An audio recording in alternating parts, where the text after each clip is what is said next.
Colombianos, bienvenidos al futuro. La Casa Pintada es el intento de preservación de la memoria histórica y cultural de nuestra tierra. En cualquier caso, su ingreso se habría producido a mis espaldas. Usted me ha asaltado en mi buena fe, y no solo a mí, sino a todo el pueblo colombiano. Estoy muy berraco con usted. Yo nunca he sido correcto. Y si lo veo, le voy a dar en la cara marica. Es apelar por el sentido de pertenencia nacional y por la apropiación de lo que significa ser colombianos. El tal paro nacional agrario no existe. El apoyo de los padres fundadores de los Estados Unidos a nuestra independencia fue crucial. Es el reconocimiento de la memoria indeleble de la estirpe criolla. Esta es La Casa Pintada, en Radio Amiga Cultura Musical.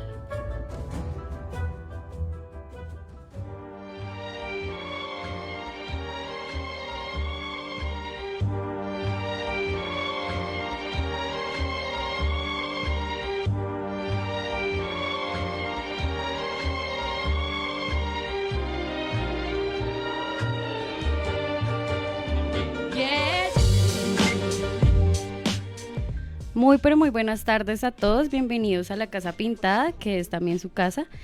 Buenas tardes Andrés, buenas tardes Mateo, ¿cómo están? Buenas tardes, ¿cómo están todos por acá? Hola Saraís, ¿cómo estás? Bueno, muy bien, muchas gracias. Recuerden que pueden vernos por todas nuestras plataformas, a través de radioamigointernacional.com, Facebook Live y bueno, la aplicación de Radio Amiga, bueno, etc.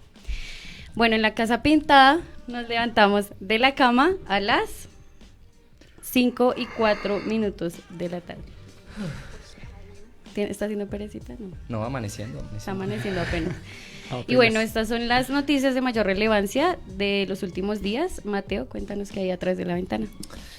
Saraís, pues yo estoy muy contento porque ya todo está volviendo a la normalidad, ya estamos un poco más relajados, por fin volvieron las noticias de contenido a La Casa Pintada. Eso que tanto extrañábamos. El bombazo de esta semana no son las declaraciones del senador Roy Barreras en la plenaria de moción de censura al ministro Bonilla. ¿Ah, no? En la que se comprobó el asesinato de 7 menores de edad dados por guerrilleros en el Caquetá hace 2 meses, sino que James es papá otra vez. No. Sí, ¿cómo la ven? Y el que lo vi. ¿Cómo la ven? Exacto. No, yo estoy muy emocionado, todos estábamos muy consternados. No porque una de las víctimas fuera una niña de 12 años, sino porque nunca se vio embarazada Shannon de Lima, pues uno no entendía qué había pasado por ahí. No sé, James, ¿qué le pasa por la cabeza? Sí, yo no me podía explicar en qué momento había pasado todo. Claro, pues ya se dio todo a conocer, como ya lo habías dicho, como lo acabaste de decir. Pues no del interés del Ministerio de Defensa de querer ocultar la información del suceso, sino de que James efectivamente pagó un vientre pues para alquilarlo y por medio de la inseminación artificial pues terminó dividiendo la herencia de la pequeña Salomé. Sí, pues básicamente yo estoy muy feliz porque pues ya tenemos noticias que contar, tenemos de qué hablar, ustedes saben que acá les seguimos. Ya me hacían falta esas noticias de verdad importantes, o sea, tú esas vainas ahí de policías, cosas ahí que no, ya tenemos las noticias. No. Seguimos también con Lina Tejero, porque acá le seguimos el rastro pues a su vida, que es toda una personalidad, hay que estar informados de ella. Que nos vamos a ocupar de las masacres del Cauca, en que han terminado asesinados 15 personas en la más reciente semana. Eso pues aquí no lo tocamos mucho. A mí me dan nervios saber hasta qué punto va a llegar, no el desinterés del gobierno nacional por la vida de las comunidades indígenas, sino de Andy Rivera cantándole cualesquiera y cuantasquiera canciones de despecho a Lina por redes. O sea, hasta dónde va a llegar este muchacho. Exacto. Sí, lo han visto, ¿no? Sí, no, incluso lo estuvimos hablando aquí alguna vez. Claro, no, pero es que siempre tenemos que hablar de Lina. Obvio, Lina. Ese muchacho, pues yo creo que ya ni le queda, pero bueno, yo seguiré muy pendiente de mantenerlos al tanto hasta donde llega pues un corazón entusado. Por fin tenemos material. Qué triste. Menos mal acá en La Casa Pintada no hay corazones así. Bueno, muy bien. Menos mal. Bueno, ahora es tiempo para limar asperezas en La Casa Pintada y bueno, bobaditas de el día a día.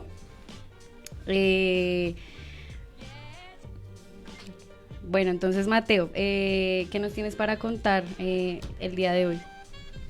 Bueno, pues ya que pasamos al baño, uno lo que hace pues es precisamente, entre otras cosas, sacar toda esa boñiga que ha venido acumulando en el transcurso del día, los días o la semana, dependiendo del metabolismo de cada quien, ¿no? Hoy en nuestra sección del baño me traje un poema como para lo que la cosa fluya un poco mejor. Es de entender que más de uno esté constreñido con todo lo que ha pasado estos días y el homenaje va así. Campesino. Corre el agua del río que no se calla, en las piedras murmura y las verdades estallan.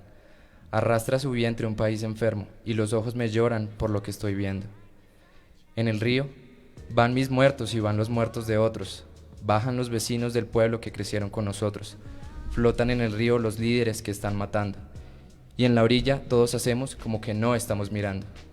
Arrastra el río las torturas y los desaparecidos, esconde los disparos encontrados y perdidos. Los niños juegan en la vereda a contar los muertos que pasan en carretas. La sangre viene por el monte bajando, como avalancha, va arrasando con el campo. Herida la tierra por las minas de oro y de carbón, derrama el río su sangre y por nosotros pide perdón. El río lo mataron los que hablan de progreso y no saben de asadón. La gente es fría, nos están ignorando. Somos fantasmas invisibles mendigando. Ahí finaliza. Qué bonita declamación, Mateo. Buen poema. Muy acorde. Sí, para que lo saquemos todo en el baño.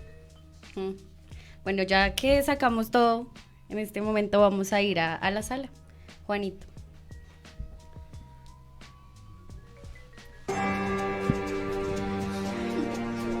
Ponte cómodo, siéntete en casa. Estás en la sala, en la casa pintada.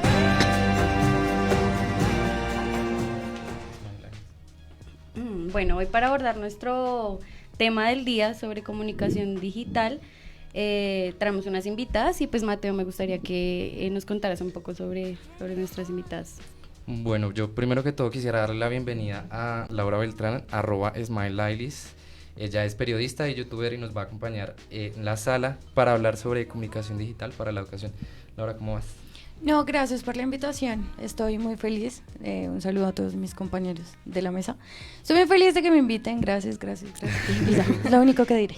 Y por otra parte estamos acá con la compañía de Lorena Mesa, estudiante de comunicación social. ¿Cómo estás el día de hoy, Lorena? Bueno, buenas tardes para todos y también estoy muy agradecida porque me hayan invitado al programa y esperemos que seamos de ayuda. Que fluya la cosa. Bien. Bueno, listo, para el tema de hoy, justamente que es comunicación digital, me parece pertinente hacer un recorrido previo de la década de los 80, justamente aquí en Latinoamérica, con Jesús Martín Barbero, el cual introdujo el concepto de mediación, pasando de una comunicación lineal a una comunicación ya más mediada. Posteriormente también rescatando conceptos del gran teórico de la hipermediación, Carlos Scolari, nos dice que se generan procesos y se gestan procesos de producción, consumo e intercambio simbólicos, esto mediante justamente las mediaciones. Entonces, para arrancar el tema me parecería muy importante, no sé, subrayar esto y hacer como una pregunta inicial, y es ¿qué pertinencia tiene en el ámbito actual esta versión transmedia, digamos, de lo que es las redes sociales como una gran red que engloban un ciberespacio en el que se puede gestar todo lo que es cultural, y no solamente a través de grandes emporios o grandes medios masivos, sino a través de individuos, de sujetos que se empoderan de esto y se denuncian desde ahí, emiten su voz y buscan resignificar y reconstruir sentidos de pertenencia culturales. Entonces, Laura, te quería preguntar, ¿qué pertinencia crees que tiene justamente estas nuevas formas de comunicación digital en la actualidad colombiana y en la actualidad política colombiana?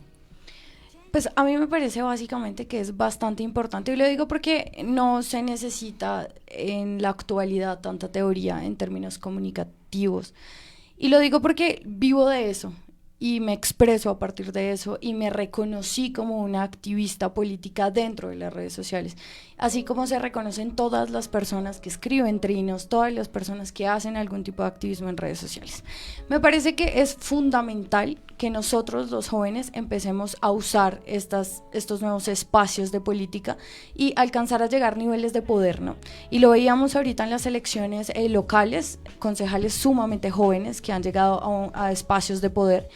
gracias a un trabajo, uno de calle, que es el tema de bases, que normalmente en la política se le conoce como la militancia política, pero ya no hay militancias políticas, lo único que hay ahorita en la actualidad, gracias a las redes sociales, es un activismo político, es decir, tú no te casas con ningún partido político, lo único que haces es opinar, ¿sí? Es llenarte de conocimiento y intentar, si tú tienes una voz, digamos, que se puede expresar o que aumenta o que la gente te pone cuidado, poder hacerlo con responsabilidad.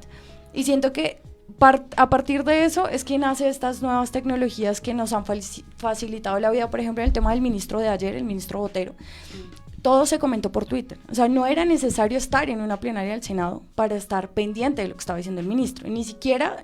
había gente que ni siquiera miró el en vivo que se hace en YouTube normalmente o que lo pasa el canal institucional, sino que la gente estaba en Twitter pendiente de lo que dijera el ministro. Entonces este tipo de cosas ayudan a abrir la visión política de todo un país que es un poco ignorante en ámbitos políticos, y no lo digo en mala onda, sino que pues, somos ignorantes políticamente. Entonces, sí.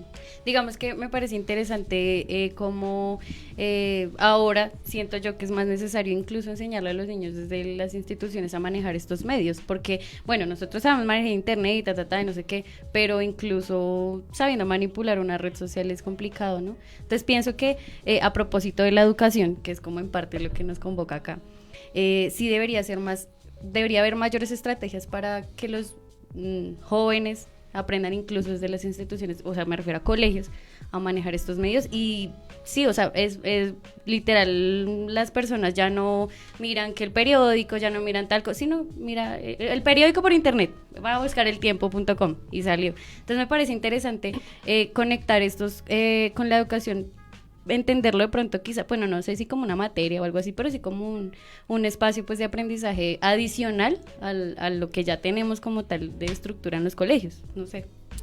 Yo pensaría que en este ciberespacio que se ha generado justamente a partir de las TICs, ya no sea solamente como un proceso o un espacio para la comunicación, sino un espacio para generar nuevos discursos partiendo desde uno mismo. Entonces, recordando un poco lo que decía Coltier, uno se convierte en un emisrec, entonces uno ya es emisor, receptor, y esa interactividad que se puede generar en redes sociales, ya sea YouTube, Facebook, Twitter, también como lo mencionaba aquí Laura, es muy poderosa, ya que le quita la hegemonía de los medios tradicionales y se la pasa también a los sujetos de a pie como nosotros, y eso es muy importante para una sociedad más democrática a través de la digitalización. Uh-huh.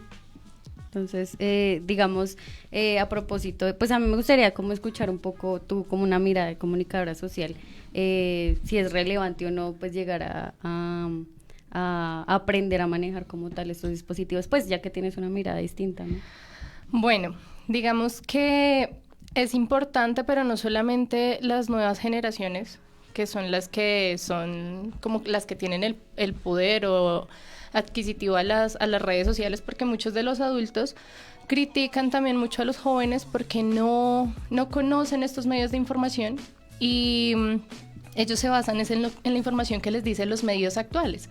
Sí, entonces si un canal de televisión les dice X, ellos se van con la X y con la X y siempre va a tener la X, pero los jóvenes en la actualidad ellos están un poquito más allá, ellos ya no son solo la X sino X, Y, Z, y ellos ya van a tener otros puntos de vista y esto lo adquieren mediante todos estos medios de comunicación, las redes sociales y todas estas cosas.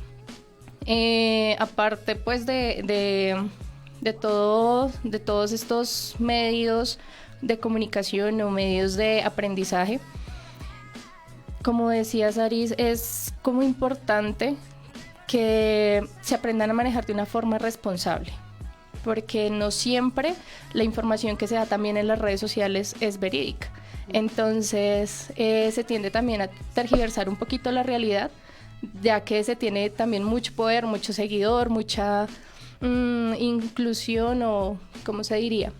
Mucha gente que también te sigue en estos medios y es importante saberlas manejar y manejarlas con responsabilidad.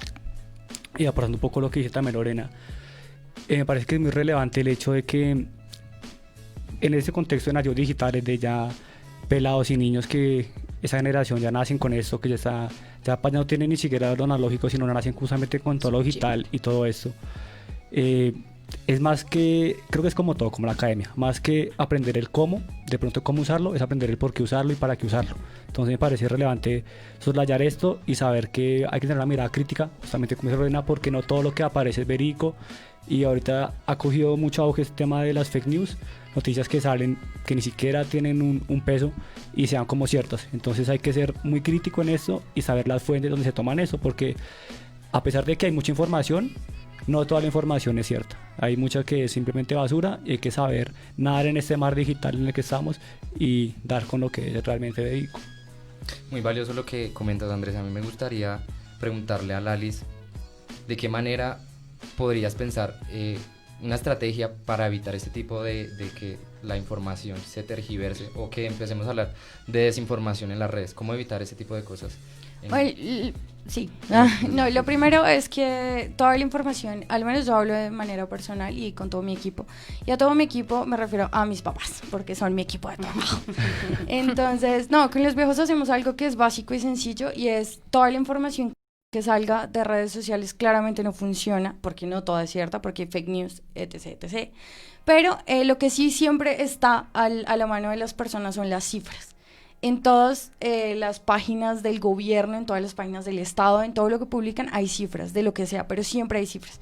Medicina Legal te bota cifras, el DANE te bota cifras, el Ministerio de Justicia te bota cifras, el Congreso siempre está subiendo lo que está pasando en plenarias en temas de una o pasan el orden del día. O sea, hay maneras para meterse en la información sin necesidad de que te lo cuenten.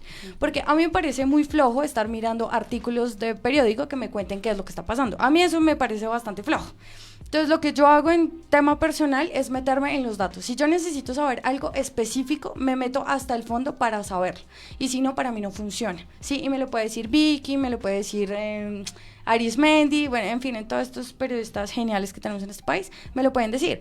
Pero si yo no lo creo, voy hasta los datos. Y esa es la manera en que yo voy, digamos que desempolvando los datos y así no caigo en un fake news. Solo una vez en mi vida he caído en un fake news y fue porque uno de los políticos que admiro profundamente en mi ser lo publicó. Entonces él tiene la maña de que él todo lo que le pasa lo publica. Entonces efectivamente le doy un RT en Twitter y luego pues ni siquiera lo comento, solo le di un RT porque me pareció interesante. Ya ni me acuerdo de qué hablaba la noticia, pero le di RT. Cuando no, sale que era mentira, y yo, claro, pues igual toda la gente ahí como la Alice, no sé qué. A cualquiera le puede pero pasar. solo una vez, o sea, solo me ha pasado una vez y el resto me he salvado de tener que retractarme de vainas. ¿Qué digo? Entonces, está bien, punto para la Alice.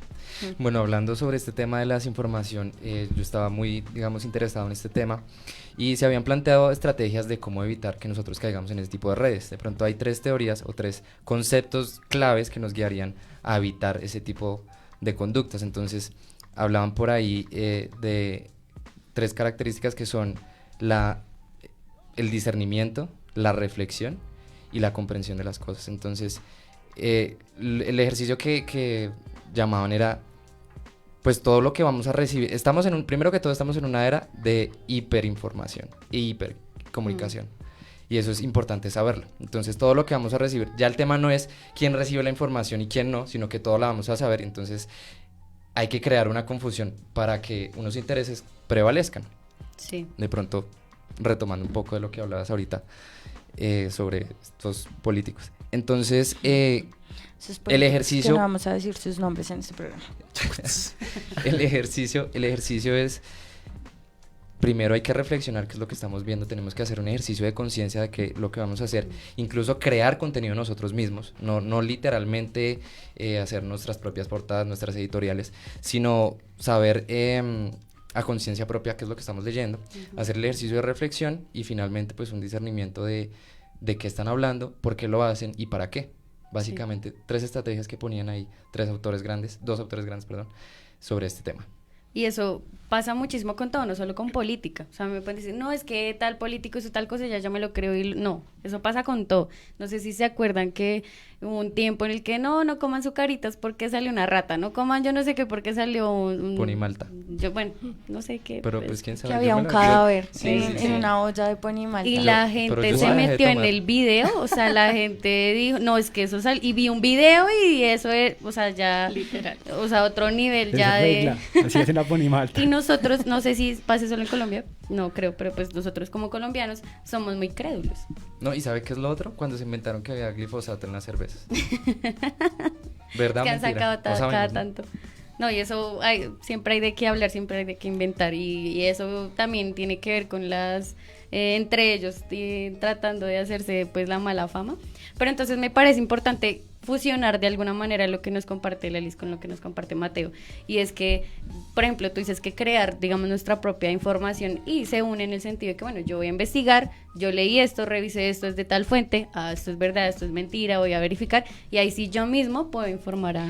Yo creo que más allá de eso es una responsabilidad individual más que colectiva, porque las colectividades son hermosas y utópicas y preciosas, pero cuando uno se trata de información y de construir realmente un pensamiento crítico respecto a las cosas, se tiene que hacer de manera individual. Personal, sí. Y ya es problema de la gente si se lo cree o no y cómo realmente lo está analizando para que ese tipo de cosas funcionen.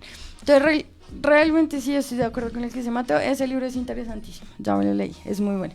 Pero además hay otros factores, y es... Tú hablabas ahorita de qué se podría hacer desde los colegios para que los pelados empiecen como a interesarse de estos temas. A mí me parece que lo que se debería hacer en los colegios, más que, y además completo lo que decías, los jóvenes ahorita no necesitas enseñarles a usar un teléfono. O sea, las personas, mis primitos, todos saben usar un celular y nadie les enseñó jamás a usarlo. Sí. Todos nacemos con ese chip, o al menos los millennials y los centennials. Entonces, a lo que voy es, bueno...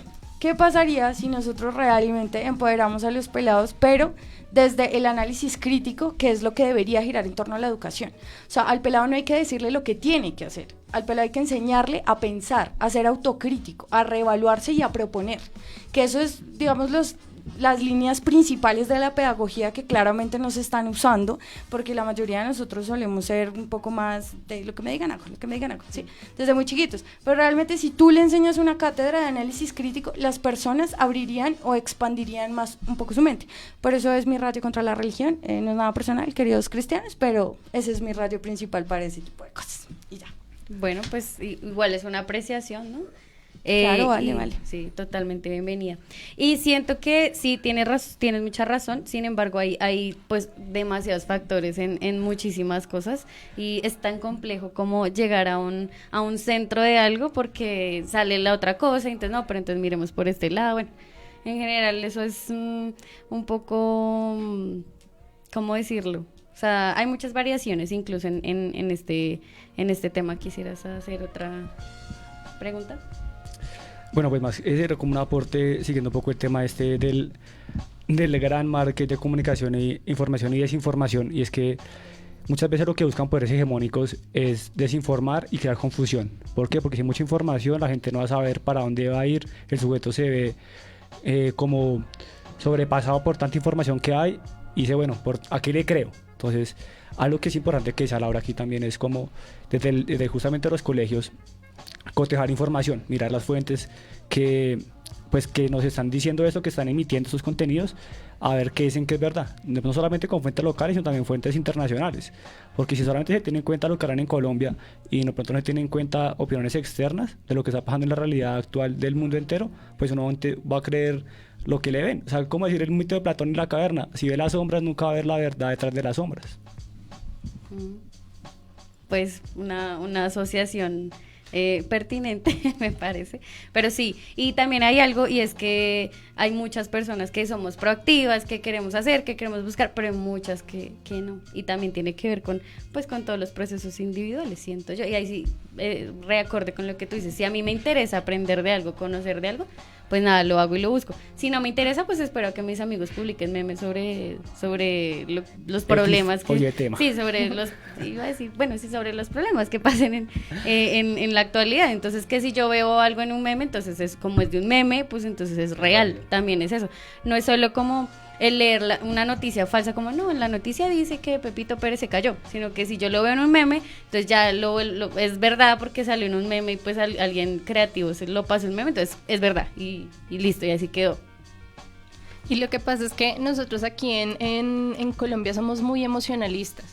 Entonces a nosotros nos mueven mucho por las emociones. Si nos muestran algo muy triste, entonces nosotros no lo creemos y nosotros no vamos como a averiguar o investigar un poquito más, sino que ya como me movieron los sentimientos, eso es.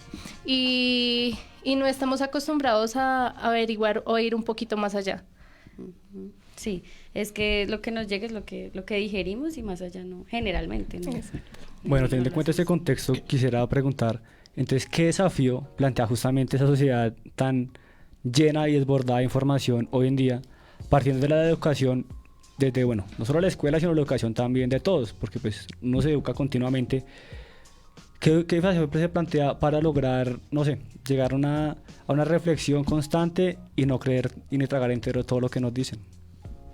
Yo no creo que haya una fuente en específico que debamos consultar, o sea, esto no es un manantial de información donde solo uno funciona. Me parece que sigue siendo una responsabilidad individual. Ahora, yo siempre he creído en que las cosas tienen que pasar por unas cosas sociales y las bases sociales tienen que rescatarse a pesar de lo que haya. Entonces, las bases sociales que se empoderan. Ahora, lo que está pasando ahorita en la actualidad es maravilloso. Para mí es maravilloso y no hablo de Botero y no hablo de Duque y no hablo de absolutamente nada de eso. Sino que lo que va a pasar de acá a 10 años es la transición de nuevas épocas o de nuevas vidas. Y suena grosero, suena horrible, siempre lo digo y siempre me miran mal, pero es una realidad. A los viejos conservadores que peleaban todavía por el tema de los liberales y los conservadores, que ya en la actualidad liberales no hay, pero bueno, de los viejos claramente, en 10 años ya no votan más, ¿sí? Y ya no están tan metidos en esta vaina. El fenómeno que está pasando ahorita con los millennials y los centennials, que lo podemos ver con Greta, el tema de la ONU y del tema del medio ambiental y que la chica se empodera, sea que le paguen o no le paguen, es una niña hablando de una realidad política y mundial, sí, que es el cambio climático. Y lo que está pasando es que los jóvenes en serio nos estamos empoderando. Cuando perdió el plebiscito, ¿quiénes fuimos los que salimos a defender el sí? Los jóvenes. Cuando perdimos el plebiscito, salimos nosotros a defender la paz. En las marchas estudiantiles hay ríos y ríos de gente pensando en la realidad política y todos jóvenes. Ya ni siquiera es el tema de salir porque sí. La gente en serio sale porque tiene una mentalidad diferente y todos hacen parte de las juventudes. Entonces lo que está pasando ahorita es excelso, para mí es excelso. O sea, de aquí a 10 años el panorama político del país y social va a cambiar de manera astral, porque además de verdad hay un empoderamiento. Ahora, y lo digo porque yo hago contenido para internet que yo supongo que es gente de mi edad. Yo tengo 22 años. Lo iba dudando. Tengo 22 años. Soy realmente muy joven. Soy realmente muy joven. Y yo tengo seguidores de 10, 9, 13 años, 14 años.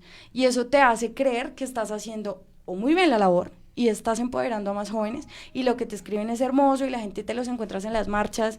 Tengo un colectivo donde la chica más chiquita tiene 11 años y tiene claro el panorama político del país. Entonces lo que está pasando es una transformación política y social y una cultura del empoderamiento y el activismo político ante la sociedad. Y puede ser político, pero es que lo político abarca todo, porque tú eres un sujeto político. Esto tiene que ver con la política.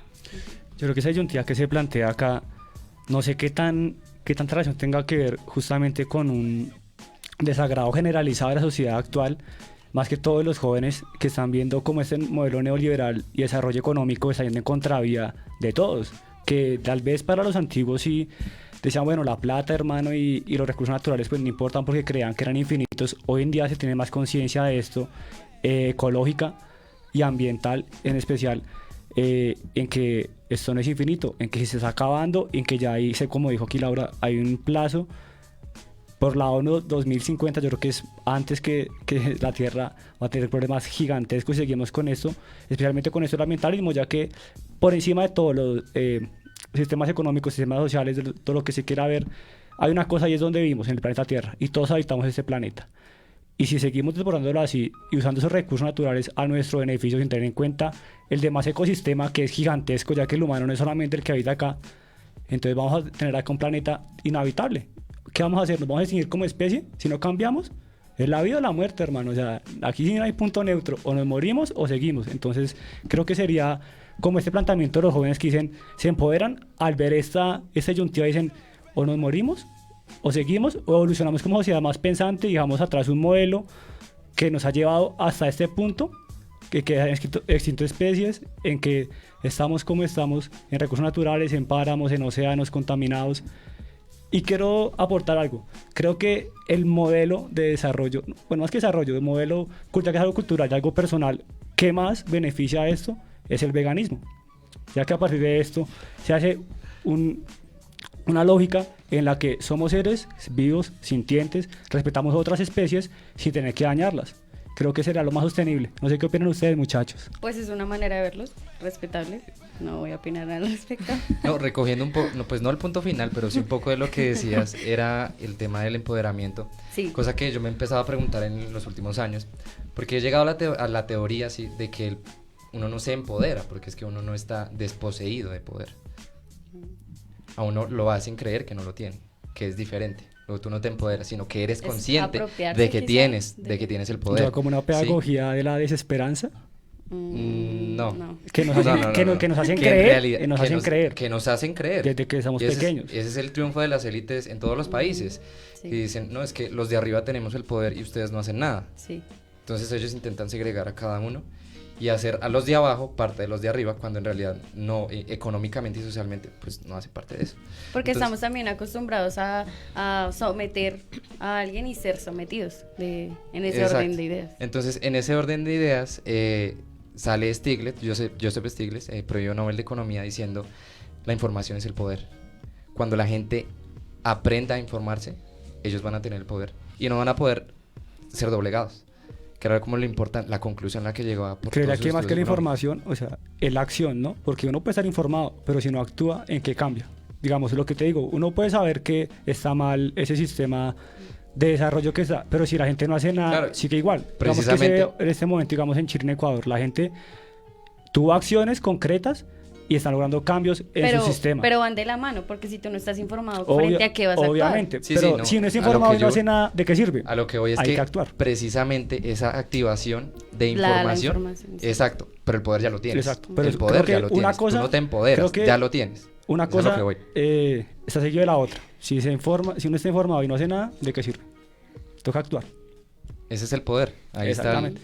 Y dirá Foucault, el poder no se tiene, el poder se ejerce. Exacto. Hay que ejercer. Exacto. Bueno. Yo me recojo en todo lo que dijeron. No, yo realmente quiero agradecerle a las personas que están conectadas en vivo, porque me mandan mensajes muy lindos, entonces quiero agradecerles infinitamente. No, en realidad, no sé si ustedes miren eso, a mí me parece genial esta vaina de las redes sociales. Súper. Entonces a Paulo, a Mauricio, a Sergio, bueno, toda la gente que está escribiendo ahí, quiero agradecerles por escucharme, por escucharnos esta pelea de mi tío no, vegetariano. No es una pelea, digo, no es una ¿sí, pelea. ¿Eres vegetariano? Vegano. ¿O vegano? Soy vegano. O sea, nada de huevos, nada de leche. No, nada de eso, vegano 100%. Bueno. Deforestado. En fin, sí, me recogen todo lo que están diciendo. Creo que es importante el tema del poder. Sí. Pero además creo que no se puede quedar solo en una crítica. O sea, yo no creo que la solución solo sea salir a hacer un video, que es lo que usualmente la gente me critica. Pero es que yo tampoco puedo salir con el letrero a decir: yo hago esto en la calle, mírenme qué feliz soy. Voy y llevo comida no sé dónde, miren qué feliz soy. Porque eso sí me parece terrible. O sea, eso es una propaganda personal hacia mi nombre, ¿sí? Y no hacia un colectivo. Entonces, por eso es que uno crea colectivos y los colectivos actuamos en pro al compañerismo. O sea, todos hacemos lo mismo. Entonces, creo que el activismo no se puede quedar en las redes, eso es una realidad, y creo que tiene que salir a la calle. Y es por eso que hay que apostarle a las escuelas de formación popular que se hacen en los barrios para intentar orientar a la gente. Y esas escuelas de formación popular se hacen ¿para qué? Para que la gente comprenda lo que el mundo o lo que el país ha intentado que ellos no sepan. Hay cosas básicas como usted no sabe por qué le suben el IVA. Usted sí, pues porque nosotros tenemos unas oportunidades de tener el mundo abierto a nuestras posibilidades. Sí, o sea, uno estudió, uno sabe, uno leyó, sí, puedes hacer referencias bibliográficas del putas, pero hay gente que no lo hace y que no le funciona, porque su mundo pues es otro, ¿sí? Porque no ha tenido las oportunidades. Las escuelas de formación popular lo que causan dentro de las zonas, sí pueden averiguar de eso, y son profes súper amenazados. Hace poco mataron uno en la distri, o sea, es una vaina loquísima dentro de las localidades de Bogotá, y es explicarle a la gente desde su entorno lo que le está pasando a usted. ¿Por qué usted es pobre? ¿Sabe por qué? Porque el IVA le cuesta ahorita el 19%. ¿Sabe por qué? Porque la canasta familiar subió. ¿Por qué? Porque su sueldo no le alcanza. ¿Pero por qué no le alcanza? Por políticas públicas. Esas escuelas de formación popular, para mí, son lo que van a empezar a cambiar desde las bases y desde los territorios. Y creo que a eso hay que apostarle. Entonces, activismo de redes, activismo en la calle, absolutamente necesario, y movilizarnos. Ecuador y Chile son un gran ejemplo, solo que la historia de Chile y Ecuador en temas de Latinoamérica es para admirarlos. Sí. Y también hay algo, y es que, por ejemplo, bueno, me parece que una manera, digamos, de quizá el gobierno como de como sembrarnos en que, como no, sí, estamos haciendo que todas las personas lleguen a estos medios pues digitales y etc. Son como, bueno, les pusimos internet cerca, internet gratis. Bueno, pero entonces tienen el acceso, bueno, y pues no les estoy diciendo que les regalen celulares a todos, ¿no? Porque entonces ahí comprarían votos, que pues sería como, ¿cierto? Pero bueno, me igual refiero a que... siempre compran, Saray, tampoco tan... no tan costosos. No, pues me refiero a que no se trata solo como de poner el internet en parques o poner espacios de interacción y estas cosas, porque muchas veces esos lugares no brindan un acceso realmente. O digamos, ir a las zonas rurales y pensar como, sí, pusimos colegios, pero bueno, y han brindado de verdad sostenibilidad de alguna manera para que ellos puedan de verdad ir al colegio. Ustedes me preguntan en colegios rurales, bueno, se conoce, se entiende que en colegios rurales los niños van 1 o 2 veces a la semana. ¿Por qué? Porque los otros días tienen que estar ayudándole a los papás, pues ordeñando vacas o bueno, no sé, regando las flores, o bueno, pues desconozco, estoy siendo un poco ignorante en este momento con ese tema, pero más allá de brindar espacios, es como de verdad garantizar que la institución le enseñe a ellos de otras maneras, ¿no? Digamos, me parece muy interesante eso de los espacios de comunidad, ¿no? Comunitarios. Incluso he visto muchos procesos que a través del fútbol llevan esa información, o sea, algo tan básico como el deporte, que es algo que les atrapa mucho la atención, y los jóvenes están yendo constantemente y al mismo tiempo que asisten, pues aprenden sobre el país. No quería hacerte completarte algo que estabas diciendo sobre las escuelas rurales. Las escuelas rurales tienen un problema del cual nadie habla, y es el tema que se negoció incluso en los acuerdos de paz. En los acuerdos de paz hablamos de las vías terciarias, y esas vías terciarias son las que ayudarían que las comunidades en la Colombia profunda, que a la gente no le gusta que le digan Colombia profunda, porque es la Colombia olvidada, profunda olvidada, como le quieran decir, son esas regiones donde la educación no puede llegar porque el Estado no garantiza esa educación. Entonces es cuando pasan los problemas de los niños en la Guajira, de los niños en el Alto Cauca, en el Bajo Cauca, que no pueden acceder a la educación por las vías terciarias. Eso se está moviendo en el Congreso, me parece, además que la gente no habla de esto, pero eso es un debate interesante, porque 1, cumpliríamos el acuerdo de paz, y 2, mejoraría el tema de la educación. O sea, no es un tema para no hablar, es un tema para hablarlo lo suficiente. Y creo que siguiendo ese tema y esta línea de educación en zonas retiradas del país, digamos en las periferias, habrá que mirar qué clase de educación se le está o se le va a brindar a, digamos, a estos niños o a estas personas, porque también no son estos niños los que se educan. Y es porque si se quiere llevar una educación que es la educación hegemónica con un paradigma que es, digamos, de las urbes, de las capitales, y no se tiene en cuenta el contexto en el que ellos viven, como dice aquí justamente Laura. Entonces, ¿qué se está haciendo? Es como lo que hacemos acá en Latinoamérica, buscamos implementar un modelo de desarrollo económico de pronto de Europa, de otros países, a Latinoamérica, y sin tener en cuenta el contexto latinoamericano y desarrollo propio. Entonces había más que mirar los saberes propios de cada región, mirar qué economía funciona y qué cosas no funcionan, qué cosas realmente queremos extrapolar y ya. Porque si no se tendría como la propuesta que se quiere legislar actualmente de ciudades que son menos, entre comillas, competitivas, con un salario mínimo de 200 y pico mil pesos. Entonces, diciendo, bueno, ¿competitivo para qué? ¿Con respecto a qué? Con respecto a una hegemonía de desarrollo económico de neoliberalismo nacional, o cosas que, digamos, más les sirvan a ellos y sean realmente productivas para ellos, para esas comunidades.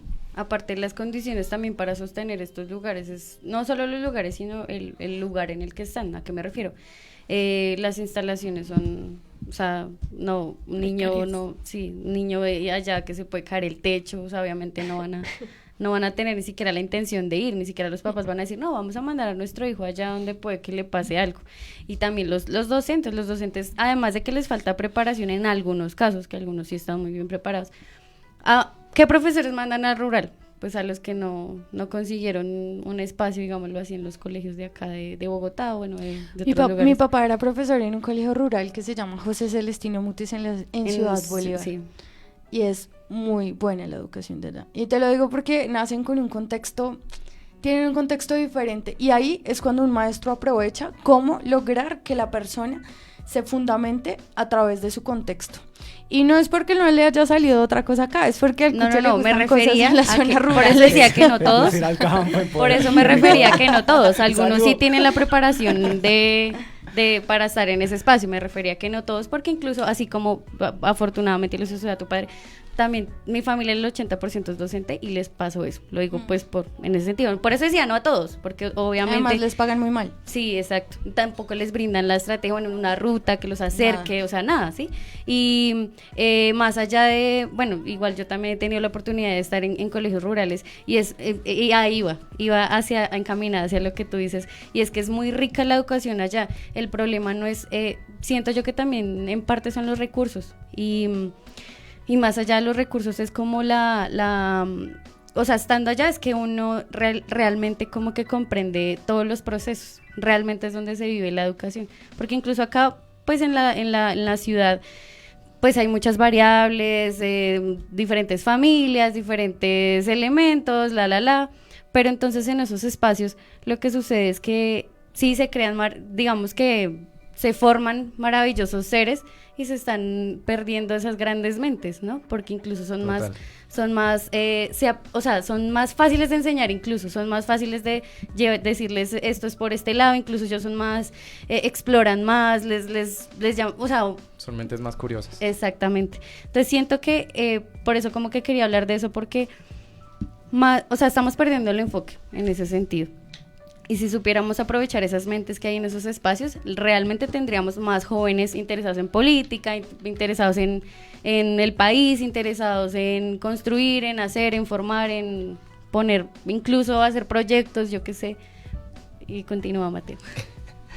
Bueno, Saraís, no, tomando en cuenta pues lo que estabas diciendo, a mí me parece fundamental, preciso en el tema de hoy, para la Casa Pintada, es que el concepto en el que se creó el Internet es que el acceso era libre para todos. Claro, han habido intentos de querer que esas cosas no fueran así, pero más o menos en teoría ese era el principio de Internet. Y estaba revisando una de las estadísticas sobre acceso a Internet en los países a nivel mundial y demostraba que Colombia está en el puesto 38 por encima de la media mundial, por encima de China incluso, de China. Entonces, claro, los primeros países que están como en la punta, en el cenit de este ranking, son países muy desarrollados: Dinamarca, Suecia, Alemania, los Países Bajos, pero más o menos en ese grupo se va Colombia, con ellos, por encima de China. Y igual seguimos teniendo esa desigualdad en la educación y que seguimos teniendo ese sesgo en nuestra población. Entonces, realmente el Internet, la comunicación digital puede ser un elemento para potenciar la educación en nuestro país. No, pues, a ver, la estadística, es que me encanta cuando leen las estadísticas erróneas, y no lo digo por ti, sino por el gobierno, porque esas estadísticas las suele poner el gobierno. Está bien que haya Internet y que nosotros le brindemos Internet al país, ¿no? Con ese programa de Internet para todos, o no sé cómo es que se llama. Claro, eso llega a todas las comunidades. Ahora piénsate tú, una comunidad alejada puede tener Internet, pero puede tener un celular, puede tener un computador. O sea, una de las comunidades ocultas le toca, si usted vive en el Cauca, o vive en la zona del Catatumbo, o en el Urabá, pues hay otro contexto. O sea, usted es una persona que le toca cosechar, ¿sí? Y que le toca guerrearse de la otra manera, igual los indígenas, ¿sí? O sea, hay que pensarse en los contextos donde realmente está llegando ese Internet. Y está en las zonas centrales, somos un país muy centralizado, pero bueno, en las zonas centrales es donde hay Internet, porque acá todos trabajamos, ganamos dinero, podemos ir, capitalismo, pero en las zonas alejadas no. Entonces, por eso es que no dan los cálculos de si hay tanto Internet, porque la gente se desinforma. Pues porque no hay para un computador ni con celular. Imagínese usted un indígena con un celular, claramente no. Los problemas que ahorita tienen en el Cauca son por temas de territorio. ¿Usted cree en serio que se van a poner a mirar buscar si compran un celular? Pues o sea, no. En ese sentido la respuesta sería no. No, claro que no. No es eficiente introducir un modelo de Internet libre para todos los colombianos cuando no hay esas condiciones para toda la población. Pues es que es como tú armar un arroz con pollo. Necesitas arroz, pollo, carne, verduras. Y si solo tienes el arroz, pues no hay arroz con pollo, claramente. Entonces, pues no hay información, no hay algo intelectual en el mundo, porque simplemente no hay una base que se llama computador o celular para acceder al Internet. Por eso es que la educación está así. Entonces la cifra es muy linda, muy hermosa, y Duque puede ir a decir, somos un país que piensa en todo, pero en realidad no piensan en nada. Bueno, retomando esas ideas, yo quería traer a colación un poco de las teorías que nos presentaba Han, un filósofo surcoreano, que nos exponía en su libro de El Enjambre, sobre cuáles son las dificultades del nuevo mundo entendido desde el ciberespacio. Él decía que en el ciberespacio la individualidad era lo que primaba, luego se perdía la capacidad de crear comunidades, ¿cierto? Entonces todos queríamos pues salir por nuestra visión personal, nos dejábamos enlodar en el tema digital y nos salíamos de la realidad de lo que estaba pasando. Entonces, básicamente él decía que la modernidad o la posmodernidad es un tema en el que se ha perdido la masa crítica y entonces ahora solo tenemos un enjambre digital. Entonces, que las tecnologías nos han hecho perder ese sentido de colectividad, de sociedad humana que teníamos arraigado anteriormente. Bueno, pues muy interesante. Creo que pues hay mucha hay mucha fuente que podríamos incluso consultar y podría ser hasta contradictoria, pero entonces, pues bueno, a propósito de la educación digital, siento que también nos haría falta como más allá de todo lo que hemos mencionado, de aprender a usar los medios, de hasta dónde llegan y cómo llegan, las maneras en las que llegan. Entonces, ¿qué estamos haciendo con la información? ¿Sí? Digamos, yo consulté y averigué y no sé qué, y bueno, ¿qué estoy haciendo con esa información? ¿Cómo la estoy llevando? Si la estoy, yo me interesé al consultar, no sé qué, y bueno, y más allá ¿qué sucedió más allá? Siento que nos falta muchísimo, no solo en educación, sino en apropiación de lo que me convoca o de lo que hay en mi contexto, porque si yo hago parte y si me siento colombiano, bueno, ¿qué es sentirse colombiano? Sentirse colombiano es como entender las realidades y ya, o sea, como, sí, ¿verdad? Que se robaron tal cosa, interesante, y ya, entonces, ¿qué vamos a hacer con esa información? Y ahí, bueno, tiene que ver con el movilizarse, con ponerse en el zapato del otro, que entonces si yo soy de pública o de privada, pues entonces igual, independiente de donde esté, pues soy colombiano, hago parte de una sociedad. Empatía. Exactamente. Y más allá de comprender las maneras en que la sociedad se está pues desenvolviendo, digámoslo así, es cuál es mi papel en ese espacio y pues cuál es mi papel incluso en esta era digital. Yo creo que gran parte de lo que dice la obra de la empatía tiene que ver con la alteridad de ser colombiano y de reconocerse no solamente como una sociedad multicultural, sino también intercultural, en la que uno de pronto tiene que ver un cachaco con un costeño, con un pastuso, ya que pueden tener diferentes formas de ver la cultura, pero algo que nos une, de pronto, pues más allá de lo que se puede decir que es un país, un territorio, una patria, toda esa ideas de pronto nacionalistas que no estoy muy de acuerdo en algunas cosas con ellas, sí algo que es que somos seres humanos, que somos seres que están acá habitando este país, este territorio, de una forma tenemos que echar todos para adelante, porque si no, ¿para dónde vamos? O sea, si no, mire cómo es el país hoy en día, y gran parte creo que acá bien en cuenta es a la unión, y no solamente en Colombia, sino también en Latinoamérica. Digamos, se han unido pueblos en diferentes partes de Latinoamérica y han logrado ir en contra de pronto de un némesis que sería como este modelo opresor que nos quiere echar hacia abajo, y eso de ser humanos más allá de ser colombianos es lo que nos une, de ser seres que somos seres sintientes, seres vivos y que buscamos mejorar teniendo en cuenta justamente nuestro territorio, nuestras vivencias y nuestra cultura. Bueno, muy bien, muchas gracias. Muchas gracias por acompañarnos, Lalis y Lorena, en esta tarde en la Casa Pintada. Yo sí quería hacer una última preguntita y es ¿qué tienen pensado hacer este fin de semana? La que me quiera contar. A ver. No, yo estoy realizando unos conversatorios sobre paz, entonces es la reconfiguración histórica de la memoria colombiana en temas de conflicto, y es hablar con un excombatiente y que él nos cuente su historia a través de esas historias y vivencias. Es como nosotros reconfiguramos la historia del país y el conflicto. Entonces haré eso sábado y el domingo supongo que dormiré porque pues me gusta dormir. Descanso. Bueno, muy interesante. Y Lorena, ¿qué vas a hacer? Bueno, yo tengo el sábado un poco tedioso y ocupado porque tengo también proyectos de la universidad que estamos trabajando con temas de fracking. Y también creería que descansar y seguir con trabajos finales. Se acerca el fin de semestre. Época dura. Pero bueno, entonces, teniendo en cuenta esto, pues Andrés nos tiene una recomendación. Cuéntanos, Andrés. Bueno, pues teniendo en cuenta que están un poquito ocupados el fin de semana, mi plan es para este viernes, ya que es un espacio que creo que pueden tener libre. Se hallará a cabo justamente este viernes 8 de noviembre una gran movilización nacional en contra de esa caza de tiburones absurda que están planteando hoy en día. No solamente tiburones, también en contra de la mantarraya y la quimera, especies que muchas veces no se piensa, pero son gran parte del ecosistema y son parte fundamental de este. Entonces los invito para que sigan la página Plantón Nacional Tiburones. Ahí aparece datos de cada ciudad, porque es algo nacional, de dónde se va a realizar. En Bogotá va a arrancar a las 4 de la tarde a 8 de la noche frente al Ministerio de Agricultura. Ya las demás ciudades ahí pueden constatar en la página de internet donde se va a realizar. Bueno, qué interesante, muy chévere. Bien, en la Casa Pintada seguimos al comedor, alimento intelectual, conceptual y verborreico a cargo de su servidora. Llega la lección al comedor. Materile a las afiedades.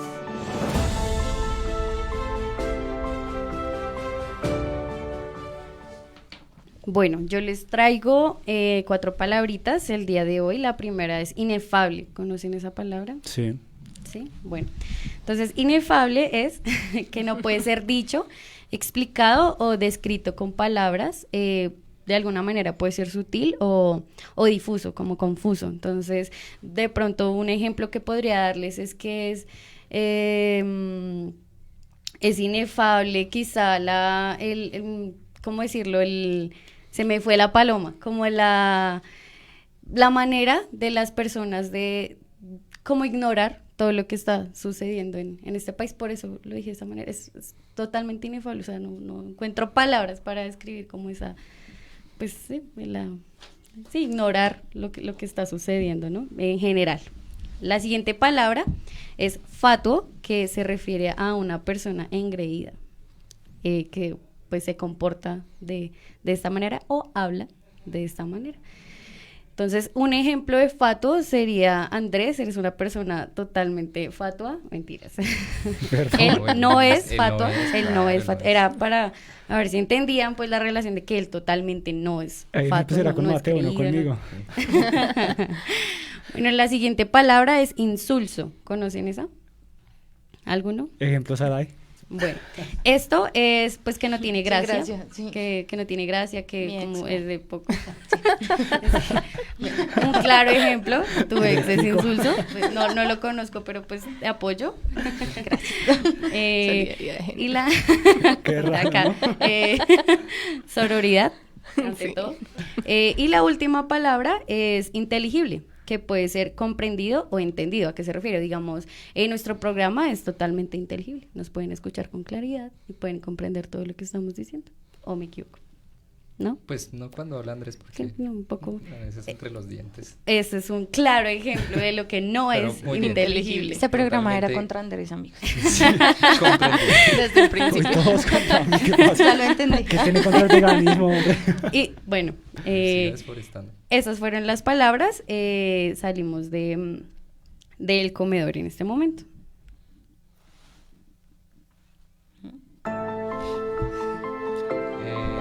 Esta fue la lección en la Casa Pintada. Puerilidades lingüísticas.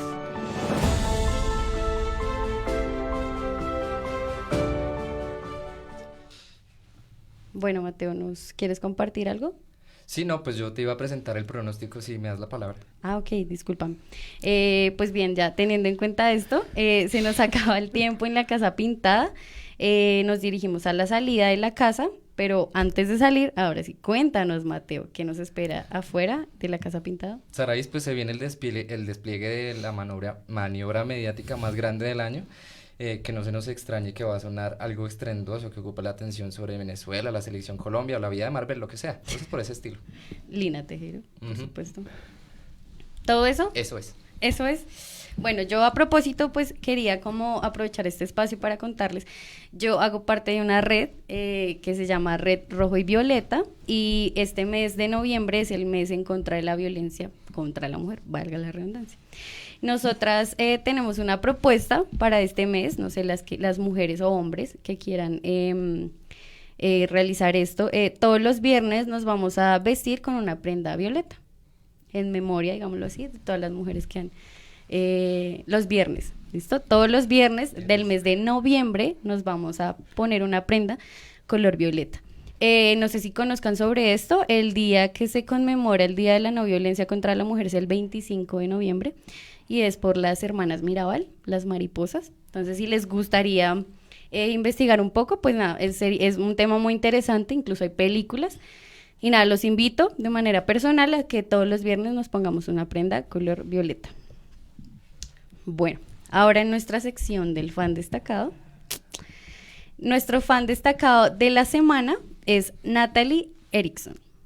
¿Listo? Entonces, queremos agradecer a Natalie por estar siempre conectada con nuestro programa, por escucharnos, por conversar con nosotros acerca de lo que le parece interesante de nuestro programa. Y pues nada, muchas gracias por... Un saludo, un saludo para ella.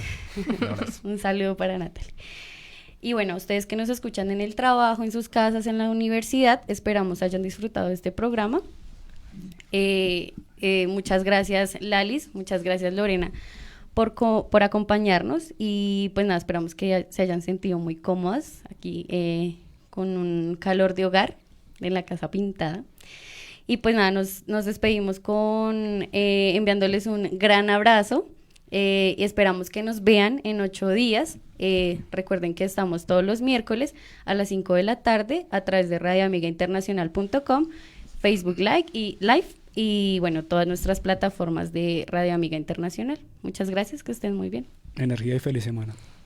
Colombianos, bienvenidos al futuro. La Casa Pintada es el intento de preservación de la memoria histórica y cultural de nuestra tierra. En cualquier caso, su ingreso se habría producido a mis espaldas. Usted me ha asaltado en mi buena fe, y no solo a mí, sino a todo el pueblo colombiano. Estoy muy berraco con usted. Eso es lo que ha sido correcto. Y si lo veo, le voy a dar en la cara marica. Es apelar por el sentido de pertenencia nacional y por la apropiación de lo que significa ser colombianos. El tal paro nacional agrario no existe. El apoyo de los padres fundadores de los Estados Unidos a nuestra independencia fue crucial. Es el reconocimiento de la memoria indeleble de la estirpe criolla. Esta es La Casa Pintada, en Radio Amiga Cultura Musical.